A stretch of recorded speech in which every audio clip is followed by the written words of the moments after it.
بسم الله الرحمن الرحيم. السلام عليكم. ولقد أضل منكم جبلا كثيرا أفلم تكونوا تعقلون 62. And he had already led astray from among you much of creation, so did you not use reason? और उसने तुम में से बहुत सी मखलूक़ात को गुमराह कर दिया था, तो क्या तुमने अक्ल से काम नहीं लिया?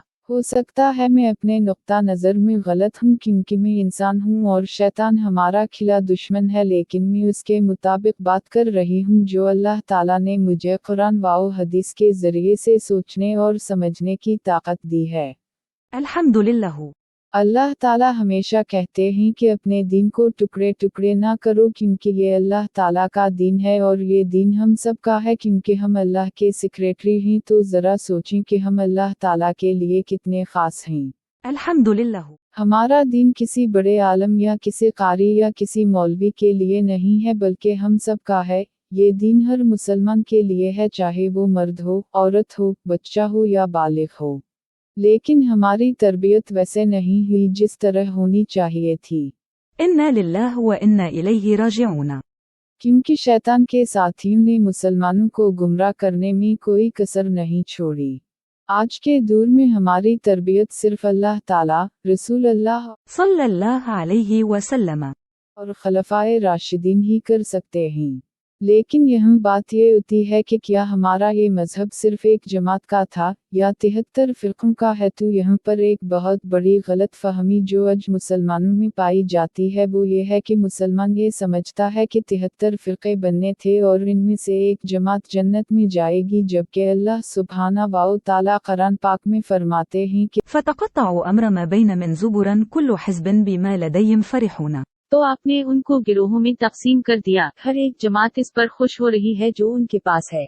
कुरान की आयत में एक और जगह अल्लाह पाक ने बयान फरमाया है, इन्नल्लज़ीना फ़र्रक़ू दीनहुम व कानू शियअन लस्त मिनहुम फ़ी शैइन इन्नमा अम्रुहुम इलैहि सुम्मा युनब्बिउहुम बिमा कानू यफ़अलून।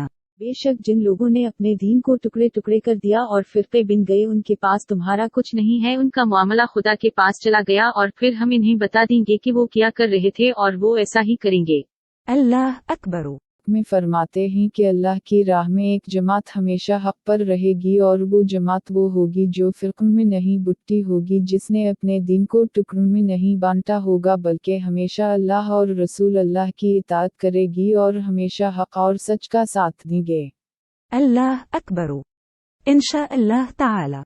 वरना आज हम मुसलमानों की तरबियत क्यों करें, जबकि मुसलमानों का असल काम किफ़ार को अल्लाह की राह की दावत देना था और इन्हें जहन्नम से बचाकर जन्नत में ले जाना था।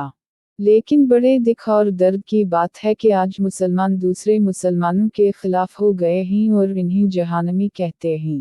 इन्ना लिल्लाह व इन्ना इलैहि राजिऊन। तो आइए एक बार फिर कोशिश करें और अल्लाह के मुताबिक और रसूल अल्लाह सल्लल्लाहु अलैहि वसल्लम के मुताबिक हदीस और कुरान के ज़रिए खलफाए राशिदीन के मुताबिक तालीम हासिल करें और ख़ुद से कुरान और हदीस को पढ़ें और सुनी सुनाई बातों पर तब तक अमल ना करें जब तक हम मुकम्मल तस्दीक ना कर लें, क्योंकि हर इंसान ने अपनी कब्र पर जाना है और अपने आमाल के साथ उसका मुआमला होगा। और फ़िरक़ों में बंटने के बजाय अपने हकीकी काम पर तवज्जो दें, यानी किफ़ार को हक़ इलाही की दावत दे इंशाअल्लाह ताला। एक और जगह कुरान पाक में अल्लाह सुब्हाना ताला ने इरशाद फरमाया है, इंसानों का दुनिया में आने का मकसद बयान करते हुए, जो अल्लाह ताला को बुलंदो बाला और इसके पहलू में याद करते हैं और उसी के बारे में ज़मीन व आसमान की तख्लीक में गौर व फिक्र करते हैं। ए हमारे रब, तूने उसे बेफ़ायदा नहीं बनाया, तो पाक है, तो हमें आग के अज़ाब से बचा। हमें उन तमाम उलमा और मौलाना को सुनना चाहिए, लेकिन जो कुछ उनसे हम सुनते हैं इस पर इस वक्त तक अमल ना करें जब तक आप कुरान व हदीस पर गौर और फिक्र ना कर लें, वरना एक बार फिर बहुत से इख्तिलाफात और बाहमी दुश्मनी का बहुत बड़ा अंदेशा है। लिहाजा सुनी सुनाई बातों पर लड़ने और झगड़ने की बजाय और एक दूसरे को गलत कहने की बजाय हम एक जमात हो जाएं और अल्लाह का कानून को फैला दें, फिर ही हम अपने दीन के सही रास्तों को पहचान सकेंगे और अपने हकीकी मकसद को भी जान सकेंगे। तो एक बार फिर से कोशिश करते हैं और अल्लाह से दुआ करते हैं और अल्लाह की नाराज़गी से बचने की कोशिश करते हैं। और हक का पैगाम उन सब तक पहुंचाता है जो एक सच्चे मोमिन और सच्चे मुसलमान का फ़र्ज था कि वो अपने बेहतरीन अखलाक को बरकरार रखते हुए काफिरों को अपना जानशीन बनाए और हक इलाही का पैगाम पहुंचाए। अपनी इज्जत, अपने अमल और अपने इल्म से अच्छे मुसलमान बने। मुसलमानों का एक मजहब है, एक अल्लाह है और मुसलमानों की जमात जो कि हक के साथ सच बताने वाली है वो भी एक है। अल्हम्दुलिल्लाह। एक और जगह कुरान पाक में मुसलमानों को खबरदार करते हुए अल्लाह सुब्हाना व तआला ने फरमाया है, मुसलमानों, बहुत से अहल किताब अपने दिलों के हसद की बना पर ये चाहते हैं कि तुम्हारे ईमान लाने के बाद तुम्हें पलटा कर फिर काफिर बना दें, बावजूद का हक उन पर वाज़ेह हो चुका है। चुनंचे तुम मुआफ करो और दरगुजर से काम लो यहाँ तक कि अल्लाह खुद अपना फैसला भेज दे। बेशक अल्लाह हर चीज़ पर कादिर है। यहाँ पर बात ये होती है कि अल्लाह सुब्हाना ताला अब हमारी रहनुमाई कैसे कर सकते हैं जबकि वही की नबूवत भी ख़त्म हो गई है। अब तो ना अल्लाह सुब्हाना व ताला खुद से कलाम कर सकते हैं हमसे और ना कोई नबी अलिफ कर हमें बताएंगे सिवाय हज़रत ईसा अलैहिस्सलाम के और इमाम मेहदी के।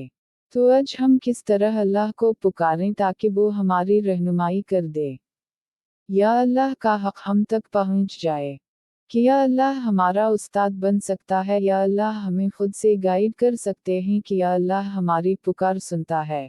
चलें यही कुरान की रोशनी में हम अल्लाह सुब्हाना ताला का इरशाद मुबारक सुनते हैं। وقال ربكم ادعوني أستجب لكم إن الذين يستكبرون عن عبادتي سيدخلون جهنم داخرين और तेरे रब ने फरमाया कि मुझे पुकारो मैं तुम्हारी दुआ कबूल करूंगा। बेशक जो लोग तकब्बुर करते हैं और तेरी इबादत से मुंह मोड़ते हैं उनके मालिक जहन्नम में दाखिल होंगे।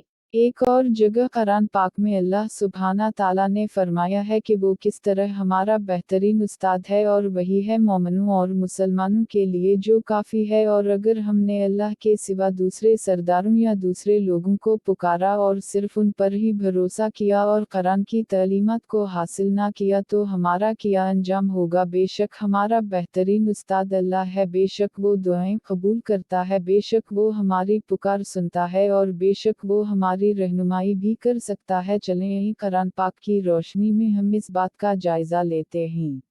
अगर आप उनसे पूछें कि आसमान और ज़मीन को किसने पैदा किया है तो यकीनन वो यही जवाब देंगे कि अल्लाह ने। आप उनसे कहिए कि अच्छा ये तो बताओ जिन्हें तुम अल्लाह के सिवा पुकारते हो, अगर अल्लाह ताली मुझे नुकसान पहुंचाना चाहे तो क्या ये इसके नुकसान को हटा सकते हैं? या अल्लाह ताली मुझ पर मेहरबानी का इरादा करे तो क्या ये इसकी मेहरबानी को रोक सकते हैं? आप कह दें कि अल्लाह मुझे काफ़ी है, तवक्कल करने वाले उसी पर तवक्कल करते हैं। जैसे हज़रत इब्राहीम अलैहिस्सलाम का किस्सा अल्लाह सुब्हाना ताला ने कुरान पाक में इरशाद फरमाया है। हज़रत इब्राहीम अलैहिस्सलाम ने खुद अल्लाह सुब्हाना ताला को पुकारा था और उनसे कहा था कि या रबी अगर तूने मुझे हिदायत ना दी तो मैं गुमराहों में शामिल हो जाऊंगा। आइए कुरान पाक का जायजा लेते हैं कि अल्लाह हमारा किस तरह बेहतरीन उस्ताद बन सकता है ताकि हम गुमराहों में शामिल ना हो सकें। अल्लाह सुब्हाना ताला फरमाते हैं कुरान पाक में, ए मोहम्मद सल्लल्लाहु अलैहि वसल्लम, उनसे पूछो क्या हम अल्लाह को छोड़कर उनको पुकारें जो ना हमें नफ़ा दे सकते हैं ना नुकसान। और जबकि अल्लाह हमें सीधा रास्ता दिखा चुका है तो क्या अब हम उल्टे पांव फिर जाएं? क्या हम अपना हाल उस शख्स का सा कर लें जिसे शैतान ने सहरा में भटका दिया हो और वो हैरान वाओ सरगर्दान फिर रहा हो, दरन हाली का उसके साथी उसे पुकार रहे हों कि इधर आ, ये सीधी राह मौजूद है। कहो, हकीकत में सही रहनुमाई तो सिर्फ अल्लाह ही की रहनुमाई है और इसकी तरफ से हमें ये हुक्म मिला है कि मालिक कायनात के आगे सरे इताअत खम कर दो, नमाज कायम करो और इसकी नाफरमानी से बचो, उसी की तरफ तुम समेटे जाओगे। और वही है जिसने आसमानों और ज़मीन को बरहक पैदा किया और जिस वक्त अल्लाह ताली इतना कह देगा तो हो जा बस वो हो पड़ेगा। उसका कहना हक और बाअसर है और सारी हुकूमत खास उसी की होगी जबकि सूर में फूंक मारी जाएगी। वो जानने वाला है पोशीदा चीज़ों का और ज़ाहिर चीज़ों का और वही है बड़ी हिकमत वाला, पूरी खबर रखने वाला। और वो वक्त भी याद करने के काबिल है जब इब्राहीम अलैहिस्सलाम ने अपने बाप आज़र से फरमाया कि क्या तो बुतों को मबूद करार देता है। بے شک میں تجھ کو اور تیری ساری قوم کو سرے گمراہی میں دیکھتا ہوں۔